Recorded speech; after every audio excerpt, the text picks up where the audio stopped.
Plans to get staff in the public service to pay more towards their pensions are being examined by the government. It is reported this morning in the Irish Times that the government would look for a greater financial contribution from staff towards their pensions as part of any pay deal on pay increases. Meanwhile, the Irish Independent quotes the CEO of IMIC, who says that public servants are wildly rich compared with their counterparts in the private sector. Excuse me. Joining me with this story and others making news this morning are Gavan Reilly from the FM and Ellen Gunning, Director of the Irish Academy of Public Relations. Good morning to you both.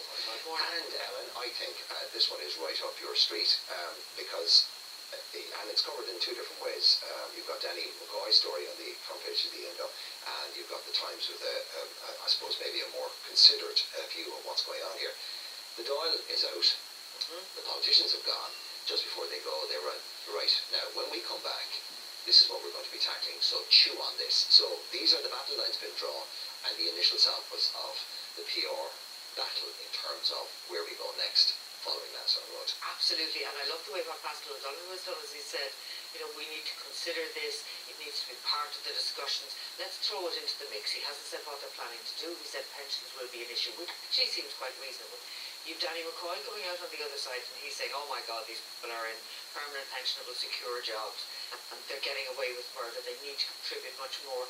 They're, what does he call them, very rich people? Wildly rich. Wildly rich. By comparison with the private sector in terms of their pensions. Well, the figures that he's quoting is that it's 13,000, because he was quoting in the papers today anyway, 13,000 a year for somebody who's on the dole, average pension 25,000 for a public servant.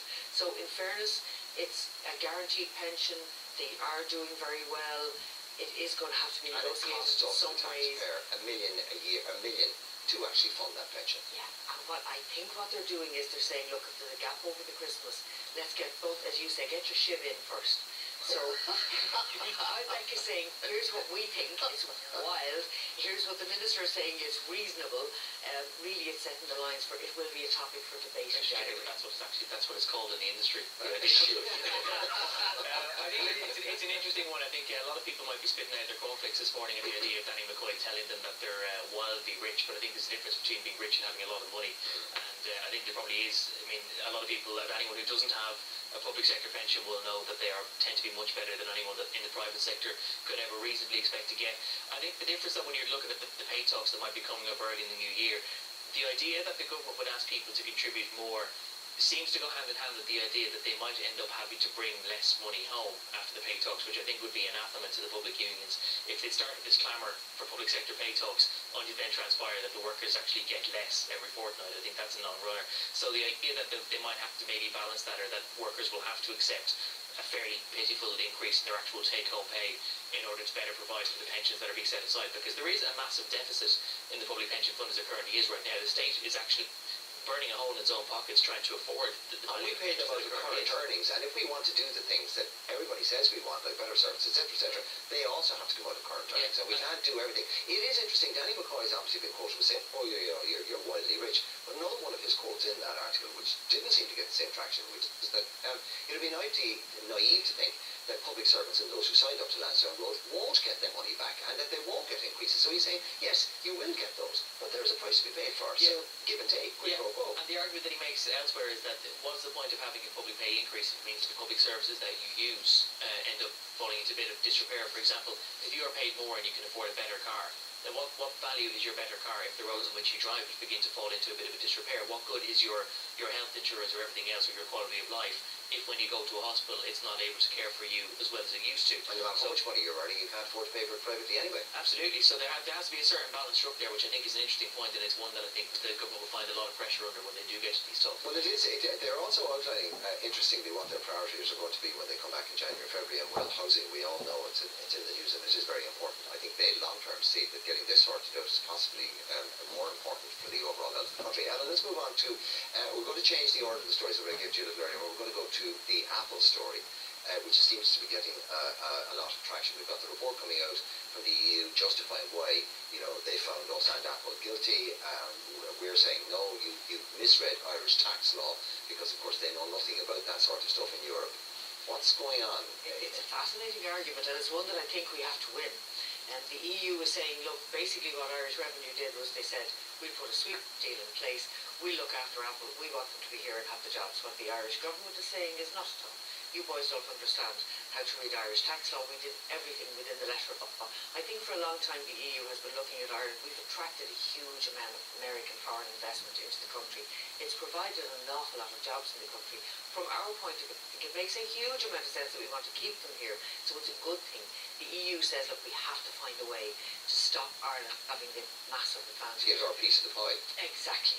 They're very clever over there. I think they must be actually sitting smiling at us saying, cute showers, like they do well. They got in early, they organised this, now we got to figure out some way of bringing it back to Europe. I think from an Irish point of view, we're absolutely right to say, no, I'm terribly sorry, you simply don't understand how Irish tax law works. You've got to. It's a very important battle, because if they win on Apple, they'll move on to other companies. They have to. I was going to say, Gavin, given the recent Facebook returns, and we saw their end of year account, they passed, I don't know, was it 7.5 billion through Irish companies? We only made 100 million profit here, and we paid whatever it is, 12.5% on that. So actually, no, we're all square. I mean, given that, surely we can't have much of a case, can we? Yeah, well, it's an interesting one. You find yourself in a position where the government probably, in a way, almost doesn't want to win the appeal. That it's kind of simultaneously win-win and lose-lose, because this, if there's a public pension crisis, 13 billion would go an awful long way to trying to fix it. But no, it is a tricky one, because our laws are written almost deliberately to be abused like that. There are other cases of big tech giants, that I won't name one because I might get the figures wrong, but you have these cases where a company might funnel the guts of 15 billion euros in transactions through Ireland, and then end up paying itself 14.9 billion in expenses, so that they end up paying the actual 12.5% rate, but they pay it on the pittance of profit that's left, which means that they are legally allowed to minimise their tax period. But the law is deliberately written to do that, and it's laws that were deliberately written to allow for the IFSC and for all the vulture funds and everything. It is the way in which Irish law is structured. Well, we only did what the Dutch did. We only copied what they did and what Luxembourg was set up for, which is basically so the wealthy Germans could put their money there rather than pay their taxes in Germany. As well, the reason for all the Caribbean tax havens as well, they were all set up for exactly those reasons. So the law was deliberately set up to allow minimisation. So even though there might be people out there this morning who might feel massively aggrieved that 13 billion could pay for new roads and new public services and for wage increases and everything else, the law is deliberately designed to do that. And I suppose it then puts a question of 13 billion. It's looking at the wrong way, because what Apple actually does, use Apple as an example, is look at the employment it creates, look at the PAYE and PRSI that we get, look at all the other spin-offs in local areas that we get from them. And by the way, if we don't give them a sweetheart deal, Ellen, go somewhere else. Somebody else will. I think we should keep them. Can I just a very quick thing on Enda's going, talking to the papers over the weekend about he going anywhere. I don't see how Fine Gael could let him go anywhere, to be honest. I don't see how Fianna Fáil can let him go anywhere. Oh, but I love the fact that they actually said as part of it that he might be actually requested or forced or made to stay because of the Brexit negotiations, and I thought, yeah, right.